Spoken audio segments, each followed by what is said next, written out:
تو شاید حدیث کا نام سن کر یہ کہا جائے کہ اس کا تعلق کسی خاص گروہ سے ہے، اس کا تعلق کسی خاص مسلک سے ہے، اس کا تعلق کسی خاص فرقے سے ہے۔ تو بات یہ ہے کہ نبی اکرم صلی اللہ علیہ وسلم کا نام تو ہمارے کلمہ میں شامل ہے۔ آپ کی حدیث پر اگر ہم نے عمل نہیں کرنا، آپ کی احادیث اور آپ کی سنتوں اور آپ کی سیرت کو اگر ہم نے اڈاپٹ نہیں کرنا، تو پھر ہم کون سے دین پہ چل رہے ہیں؟ لہٰذا ہماری تو خواہش ہونی چاہیے، ہماری تو ایک ریسرچ اور ایک طلب ہونی چاہیے کہ کوئی ہمیں بتائے کہ کیا اس حوالے سے کوئی حدیث موجود ہے، تاکہ مجھے میرے نبی کی بات پہنچے اور میں اس بات پر عمل کروں، بجائے یہ کہ میں کسی دوسرے تیسرے انسان کی بات کو فالو کروں۔ وما انا من المشرکین، آپ کو حکم دیا گیا کہ آپ یہ اعلان بیزاری کر دیں کہ نہ میں شرک کرنے والا ہوں، نہ میں مشرکین سے ہوں، میرا ان سے کوئی تعلق نہیں۔ اللہ تعالیٰ ہمیں موحد بنائے، توحید پرست بنائے، اور ہمیں یہ توفیق دے کہ ہم اس دنیا میں کسی دھوکے میں نہ رہیں، بلکہ دین کے حوالے سے خصوصاً ہم حقیقت کو پہچانیں، قرآن و حدیث کی طرف آئیں، تاکہ قیامت کے دن نبی اکرم صلی اللہ علیہ وسلم کے جھنڈے تلے آپ کے بہترین امتی کی حیثیت میں جگہ پا سکیں۔ وَمَا أَرْسَلْنَا مِن قَبْلِكَ إِلَّا رِجَالًا، اور اے نبی صلی اللہ علیہ وسلم، ہم نے آپ سے پہلے بھی جو رسول بھیجے وہ رجال ہی تھے، یعنی وہ مرد ہی تھے۔ ایک مراد یہ ہے کہ وہ انسان ہی تھے۔ آپ سے پہلے بھی ہم نے کسی فرشتے کو رسول بنا کے نہیں بھیجا، کیونکہ کوئی فرشتہ انسانوں کے لیے ایک رول ماڈل نہیں ہو سکتا۔ وہ فرشتہ جس کو نہ بھوک لگتی ہو، نہ پیاس لگتی ہو، نہ نیند آتی ہو، اور نہ وہ تھکتا ہو، نہ اس کے اندر نافرمانی کا کوئی جذبہ اللہ نے رکھا ہو، ایسا فرشتہ نما مخلوق انسانوں کے لیے رول ماڈل نہیں ہو سکتی۔ چنانچہ اللہ رب العزت نے جتنے بھی انبیاء علیہ السلام کو بھیجا وہ سب کون تھے؟ انسان تھے۔ اور دوسری رائے کیا ہے؟ رجالن سے مراد یعنی مرد مراد ہے۔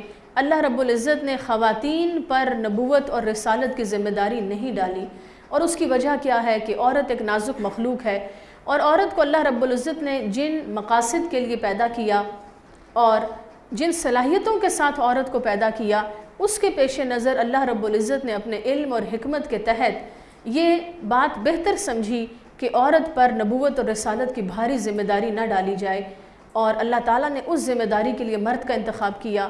مرد کو ایسی جسمانی، ذہنی صلاحیتیں اور طاقت عطا کی کہ وہ ان تمام مشکلات کو برداشت کرے، وہ لوگوں کی مخالفت کو فیس کرے، اور وہ قربانیاں دے سکے، اور وہ اس درجے پر جہاد کر سکے اور پہنچ سکے جو کچھ نبوت اور رسالت کے لیے مطلوب تھا۔ لہٰذا یہ نہیں کہا جائے گا کہ اس میں عورت کے درجے میں کوئی کمی ہو گئی کہ اللہ تعالیٰ نے عورت کو نبی نہیں بنایا، نہیں، بلکہ یہ کہا جائے گا کہ اللہ رب العزت نے عورت کے نزاکت کے پیش نظر اور اس کو مشکلات سے بچانے کے لیے اس پر نبوت کی ذمہ داری نہیں ڈالی۔ ہر عورت یہ بات سمجھ سکتی ہے کہ عورت ہونے کے ناطے جو اس کی معمول کی ذمہ داریاں ہیں ان میں بھی عورت مشقت محسوس کرتی ہے، ان میں بھی خواتین تھک جاتی ہیں۔ اور آپ دیکھیے کہ اتنی مخلوق میں کتنی خواتین ہوں گی کہ جو تمام اپنی گھریلو ذمہ داریوں اور بچوں کی ذمہ داریوں اور فیملی کی رسپانسبلٹیز کے ساتھ نکل سکیں اور پھر دین کے کام کو اپنی زندگی کا مشن بنا سکیں۔ ہمیں بہت ہی کم ایسی مثالیں ملتی ہیں، اور اس کے برعکس مرد حضرات الحمدللہ ہر دور میں ایک بڑی تعداد میں اللہ رب العزت نے مردوں کے لیے فیسیلیٹیٹ کیا، کیونکہ اللہ نے ان کو ایسی جسمانی اور ذہنی صلاحیتیں اور طاقت عطا کی تھی کہ وہ اس ذمہ داری کو نبھا سکتے تھے۔ کسی بھی مشین کو بنانے والا انجینئر سب سے بہتر سمجھ سکتا ہے کہ اس مشین کو کیسے استعمال کیا جانا چاہیے۔ لہٰذا ہمارا خالق، ہمارا مالک اللہ رب العزت سب سے زیادہ بہتر سمجھ سکتا ہے کہ کون سی ذمہ داری کس پر ڈالی جائے گی، اور کون سی مخلوق اور کون سی صنف ہے کہ جو کس ذمہ داری کو بہتر طور پر ادا کر سکے گی۔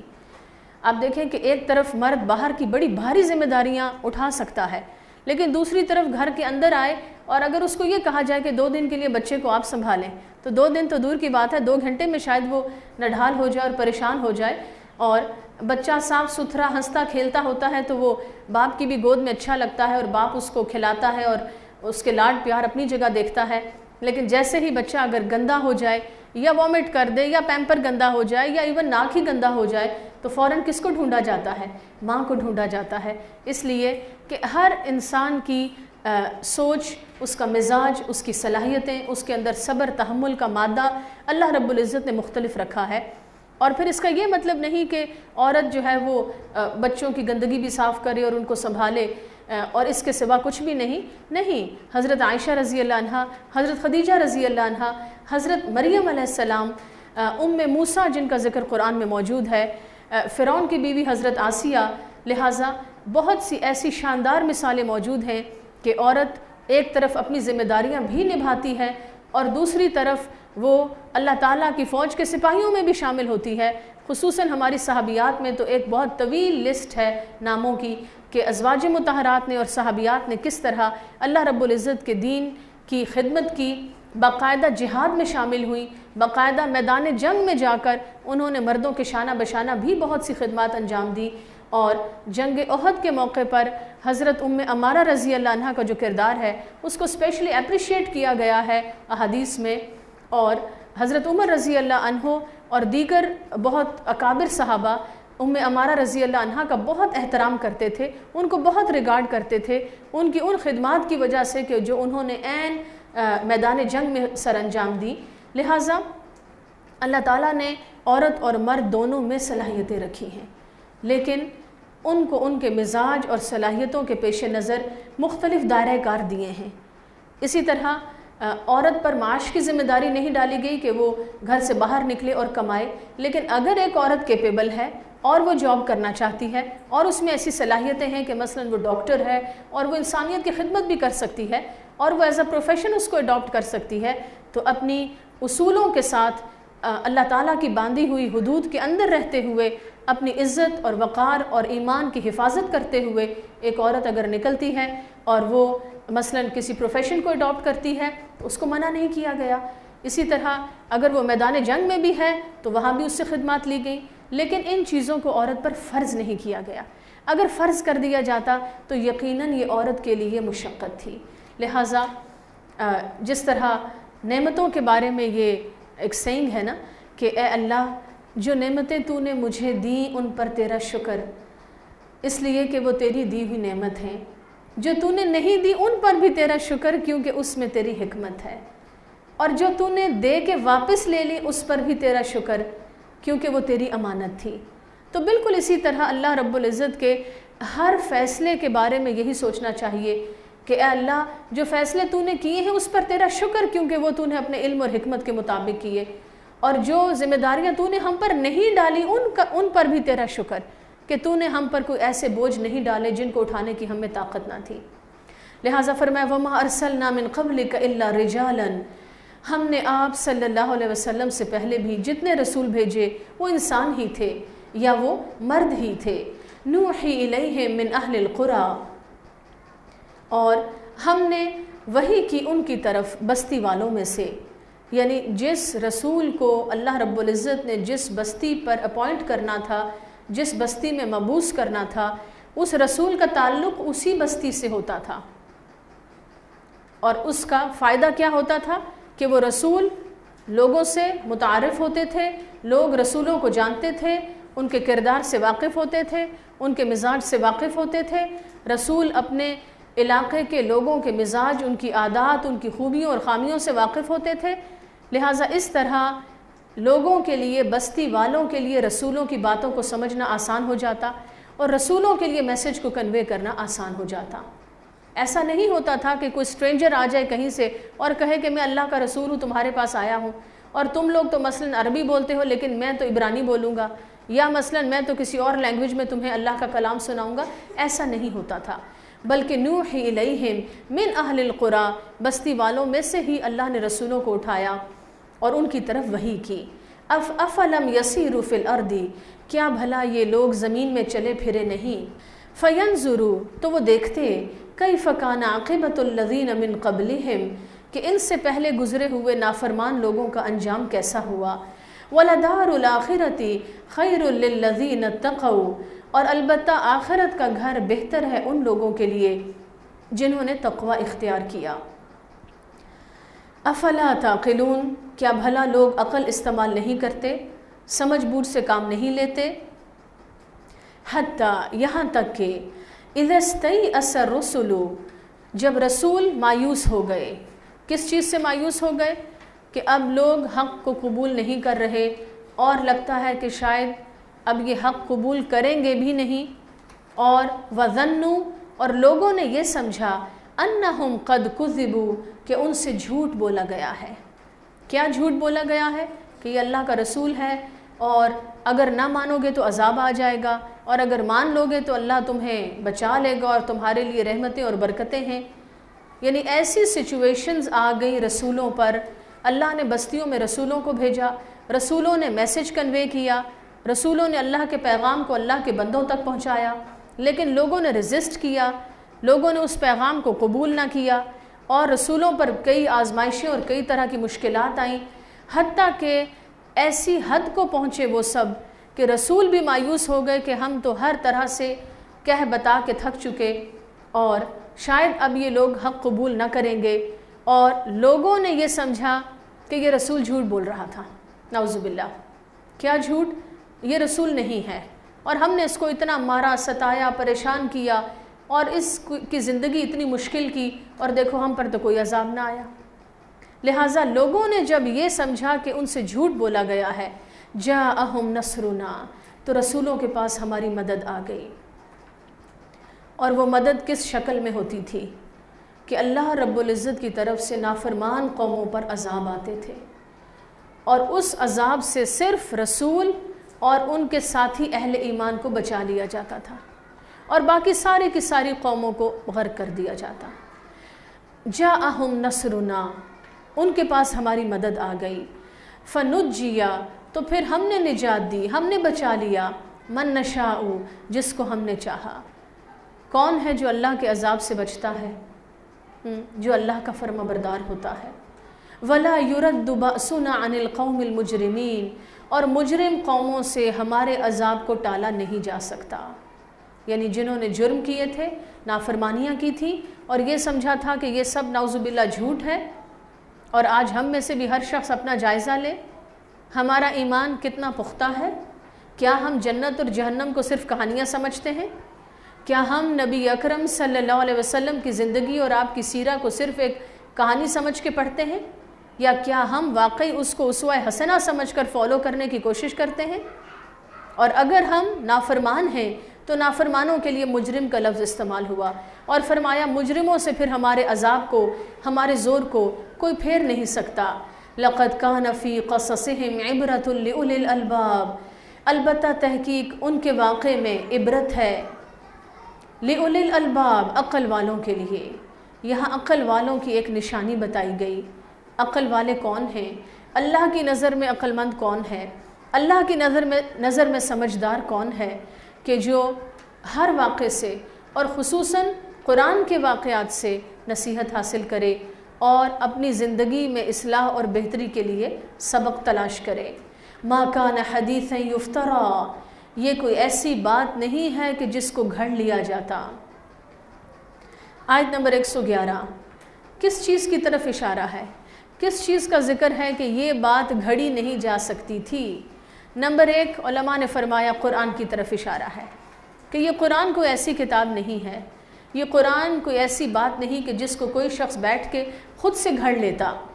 اور نمبر 2 فرمایا گیا کہ سورۃ یوسف کی طرف اشارہ ہے کہ یہ سارا واقعہ یوسف علیہ السلام کی زندگی کا جو اتنی تفصیل کے ساتھ ایک ہی مجلس میں یک بارگی نبی اکرم صلی اللہ علیہ وسلم پہ نازل ہوا، قریش مکہ کے سوالوں کے جواب میں، یہ ایسا پاسبل نہیں تھا کہ آپ خود سے یہ کہانی گھڑ کے سنا دیتے۔ ایسا ممکن نہیں تھا کہ اس کہانی کو کوئی بھی شخص خود سے گھڑ سکتا، بلکہ یہ قرآن کیا ہے؟ وَلَكِن تَصْدِيقَ الَّذِي بَيْنَ يَدَيْهِ، یہ قرآن تصدیق ہے، تصدیق کرنے والی کتاب ہے۔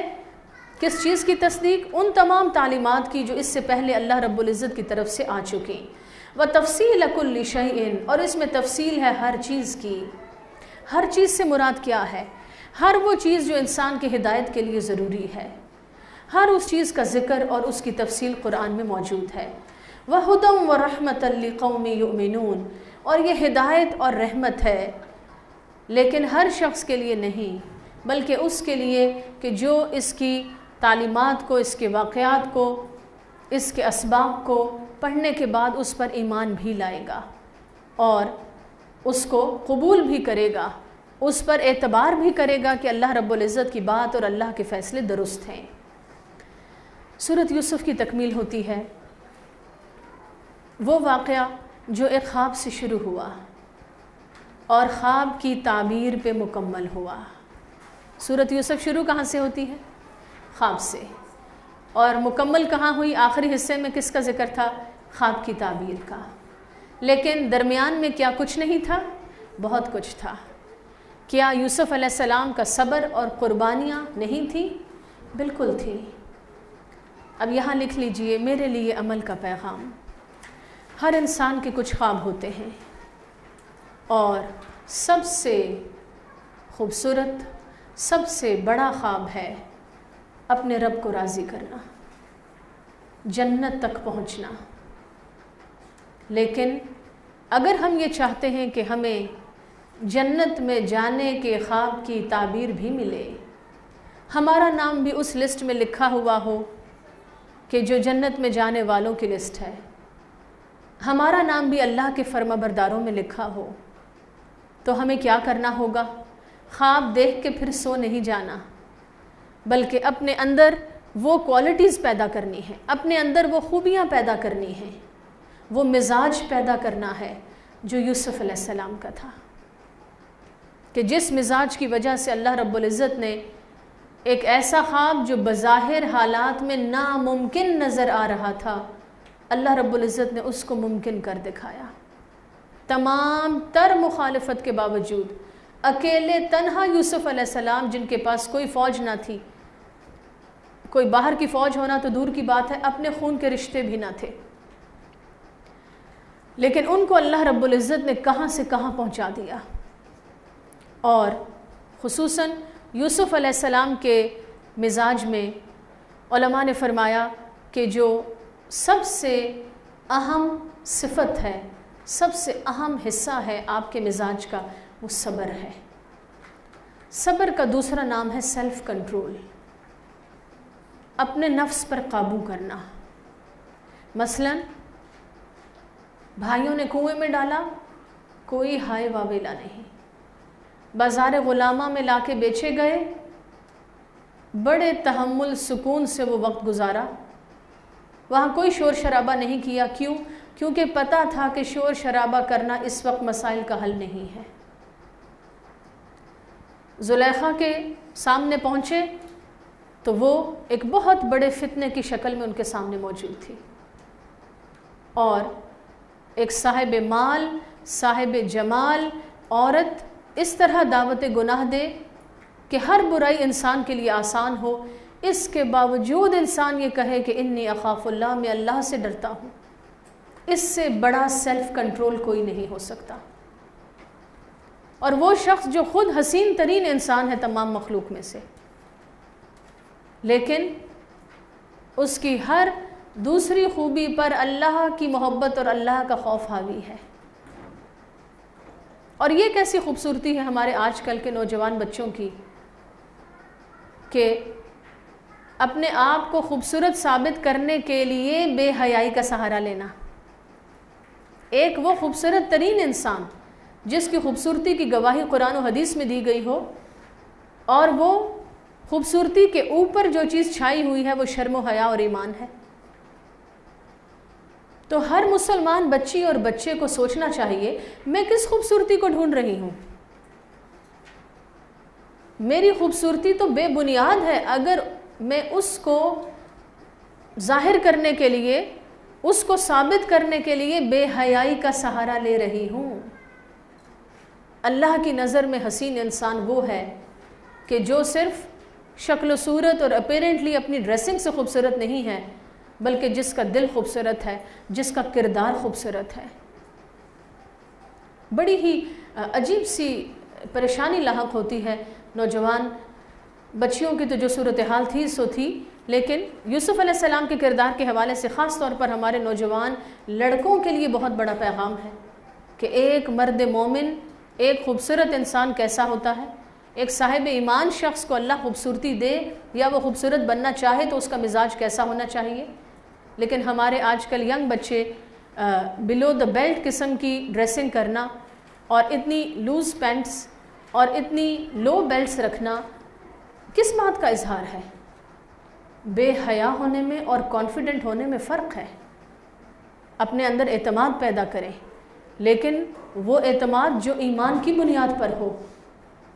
مسلمان ہونا اور با حیا ہونا یہ سب سے بڑا کانفیڈنس ہے، اور جو شخص حیا کو اور شرم کو سمجھے کہ یہ لیک آف کانفیڈنس کی نشانی ہے، وہ بہت بڑے دھوکے میں ہے، بہت بڑے دھوکے میں ہے۔ نبی اکرم صلی اللہ علیہ وسلم کو مختلف مواقع پہ جہنم کے مختلف مناظر دکھائے گئے۔ ایسا ہی ایک موقع تھا، شاید معراج کے موقع پہ یا کسی اور موقع پہ، جب آپ کو یہ دکھایا گیا کہ جہنم میں ایک آگ کا بہت بڑا تنور ہے اور جس میں سے چیخ و پکار کی آوازیں آ رہی ہیں، اور جب فرشتے نے اس تنور کا ڈھکن ہٹایا تو آپ نے دیکھا کہ اس تنور کے اندر آگ ایسے ابل رہی ہے جیسے پانی ابلتا ہے، اور اس کے ہر ابال کے ساتھ عورتیں اور مرد اوپر تک اچھلتے آتے اور پھر اندر چلے جاتے۔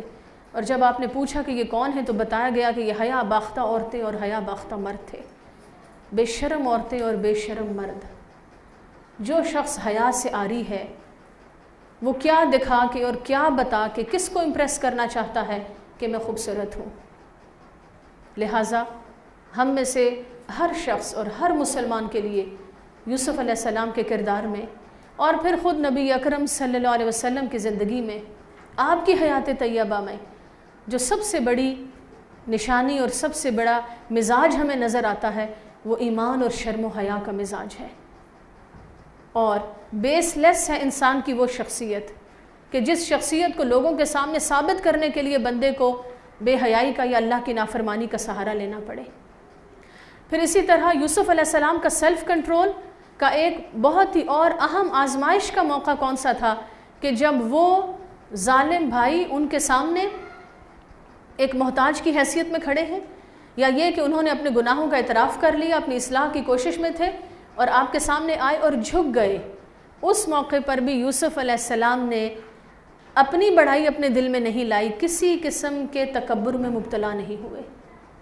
لہٰذا ہمارے سامنے اگر کوئی اعتراف کر لے کہ ہاں واقعی سوری مجھ سے یہ غلطی ہوئی ہے، فوراً ہمارے اندر ایک ابال اگر ایسا آ جائے کہ دیکھا میں بہت بڑا ہوں، میں جیت گیا، میری بات سچی ثابت ہوئی اور میری ہی جیت ہوئی اور یہ شخص ہار گیا، یہ بھی تکبر کی نشانی، یہ بھی سیلف کنٹرول کے خلاف ہے، یہ بھی صبر کے خلاف ہے۔